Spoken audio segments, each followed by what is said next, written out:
جمعہ کی دوسری اذان کب اور کیوں شروع ہوئی؟ جبکہ رسول اللہ کے بعد خلافت راشدہ کے دور میں کئی حدیث ارے یار خلافت راشدہ سے ثابت نہیں ہے، یہ کیسی بات کرتے ہو؟ ایک ہی اذان ہوا کرتی تھی.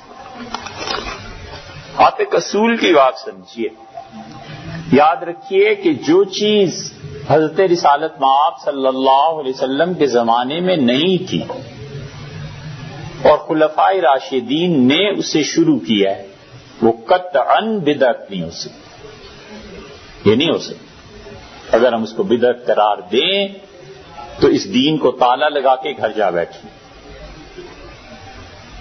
کہاں ہوا ہے کہ رسول اللہ صلی اللہ علیہ وسلم نے مسجد کا یہ محراب بنوایا ہے؟ خلافت راشدہ تک میں محراب نہیں تھا. یہ محراب پہلی مرتبہ مسلمانوں کی مسجد میں آیا ہے 80 ہجری میں، یعنی رسول اللہ صلی اللہ علیہ وسلم کا زمانہ درکنار، امیر المومنین مولا سیدنا علی رضی اللہ عنہ کی شہادت پر 40 برس گزر چکے تھے. تابعین کا اور اکثر تبع تابعین کا دور تھا، یہ محراب بنایا گیا. کسی نے بدعت نہیں کہا. خلافت راشدہ تو بہت بڑی چیز ہے، اس لیے کہ رسول اللہ صلی اللہ علیہ وسلم نے بار بار یہ باتیں ارشاد فرمائی ہیں مختلف احادیث میں کہ میری پیروی کرنا اور میرے بعد جو خلافت راشدہ آئے گی اس کی پیروی کرنا، اور ایک لفظ کا اضافہ فرمایا المہدیین، وہ میرے خلفاء جو ہوں گے وہ ہدایت پہ ہوں گے، مہدی ہوں گے، اللہ کی طرف سے ہدایت ملے گی. اس لیے متعدد اضافے حضور صلی اللہ علیہ وسلم کے بعد کیے گئے ہیں. امت میں کسی نے اسے بدعت قرار نہیں دیا سوائے ان وہابیوں. انہوں نے سیدنا عمر رضی اللہ عنہ کے فیصلوں کو کاٹا ہے. امیر المومنین رضی اللہ عنہ کے جتنے فیصلے ہیں انہوں نے انہیں ٹھکرایا ہے. امیر المومنین نے یہ کہا تھا کہ 3 طلاقیں 3 ہیں، اور امیر المومنین عمر رضی اللہ عنہ کی حیثیت ایسی تھی کہ جس چیز پہ انہوں نے اتفاق کرا دیا امت کا، اور جو چیز انہوں نے محضر صحابہ میں طے کر، بڑے دانا آدمی تھے، ان کی عقل مندی کے کیا کہنے. انہوں نے علی ابن مسعود فلاں فلاں فلاں فلاں پر پابندی عائد کر دی تھی رضی اللہ عنہ کے مدینہ منورہ سے کہیں نہیں جاؤ. اہل تشیع کا خیال یہ ہے کہ اس لیے پابندی عائد کر دی تھی کہ یا کہ خلافت کا دعویٰ کر لیں یا کچھ اور شرارتیں کریں گے، بغاوت ہو جائے گی. ہم کہتے ہیں سیدنا عمر رضی اللہ عنہ بیت المقدس کے سفر میں گئے تھے، حضرت اسید ابن حضیر رضی اللہ عنہ کو ساتھ لے گئے تھے.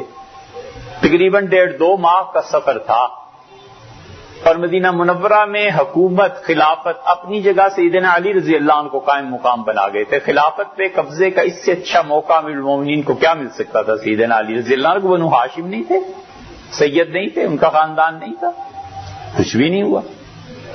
اس لیے پابندی لگاتی تھی سیدنا عمر رضی اللہ عنہ نے کہ انہوں نے خود ہی وضاحت کر دی. یعنی جس کا حکم ہے نا اس سے ہم نہیں پوچھتے کہ یار یہ کیوں کیا، جس کا کام ہے اپنی دماغ سے پوچھتے ہیں کس نے یہ کام کیوں کیا ہے. بھی اس سے بھی تو پوچھو نا جس کے کام کیا ہے، پہلا حق تو اس کا ہے.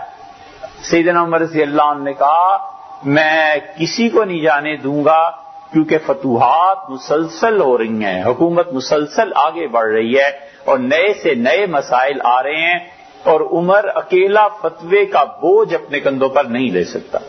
تم لوگ رہو، مجھے مشورہ دو، مجھے بتاؤ کیا کرنا ہے.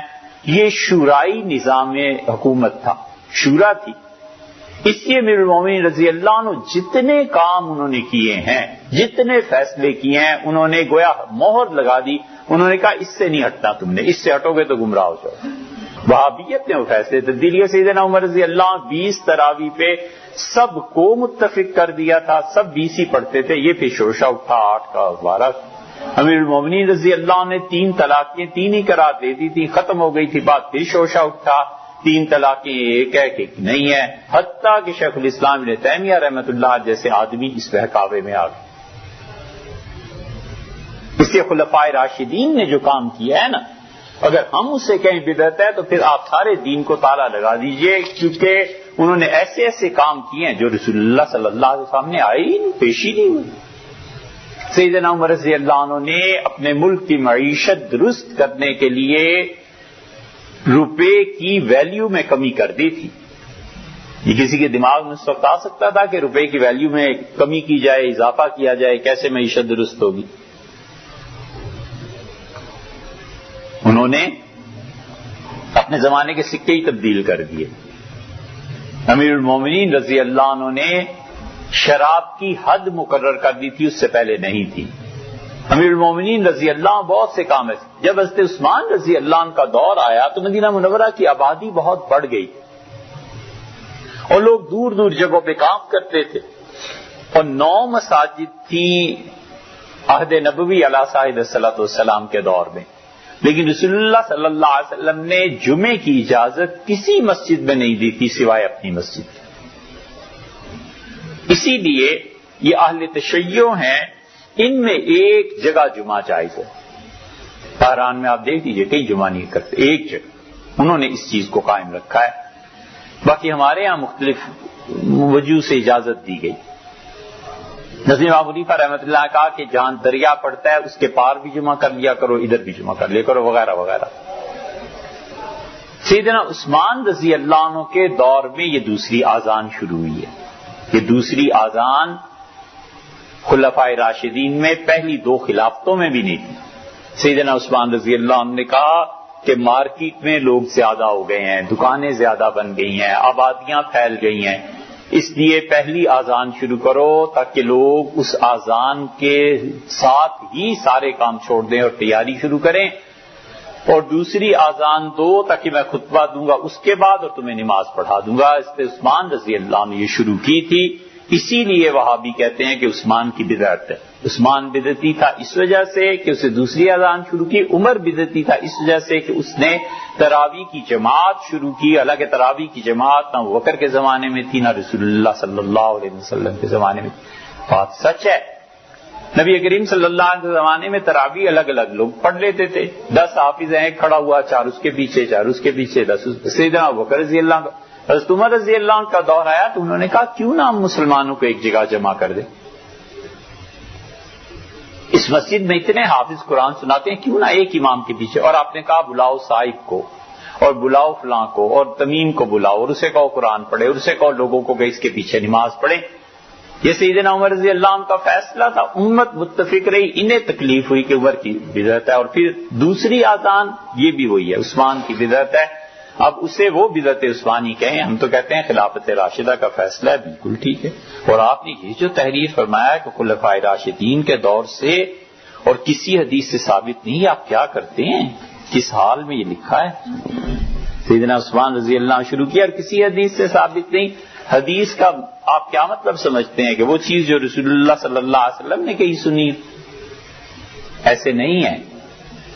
یاد رکھیے، حدیث کبھی اطلاق ہوتا ہے، حضور اقدس صلی اللہ علیہ وسلم نے جو کچھ فرمایا، حضرت رسالت مآب صلی اللہ علیہ وسلم کے افعال پہ حتیٰ کہ آپ کی خاموشی سے بھی دین ثابت ہوتا ہے۔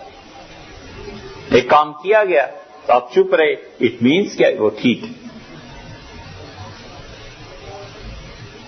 غلط ہوتا تو روک دیتے۔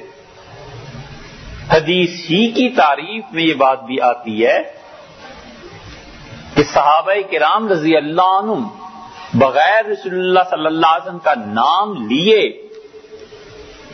کوئی کام کریں، کوئی بات کہیں، وہ بھی حدیث کی تعریف ہے۔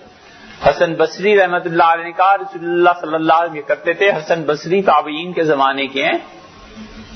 کسی نے کہا آپ صحابی کا نام نہیں بتاتے، انہوں نے کہا جہاں میں صحابی کا ذکر نہ کروں تو سمجھ جایا کرو کہ یہ 500 سے زیادہ صحابہ سے میں نے سنا، اور 500 سے کم میں ذکر کر دیتا ہوں کہ فلاں نے کہا۔ حسن بصری رحمۃ اللہ اس لیے بھی ذکر نہیں کرتے تھے کہ انہیں پتا تھا کہ سیدنا علی اور دوسرے حضرات کی روایات رضی اللہ عنہ اگر کریں گے تو امویوں کی خلافت ہی ماریں گے، ہوتا تھا ایسا۔ اور حتیٰ کہ تبع تابعین، تابعی جب کہتا ہے کہ رسول اللہ صلی اللہ علیہ وسلم نے کیا ہے اور درمیان میں صحابہ کا نام نہیں لیتا، یہ حدیثی کی قسم ہے، اسے حدیث مرسل بھی کہتے ہیں۔ تو حدیث کا اطلاق مختلف چیزوں پہ ہوتا ہے۔ حدیث کی 40-45 اقسام ہیں، انہیں پڑھنا چاہیے۔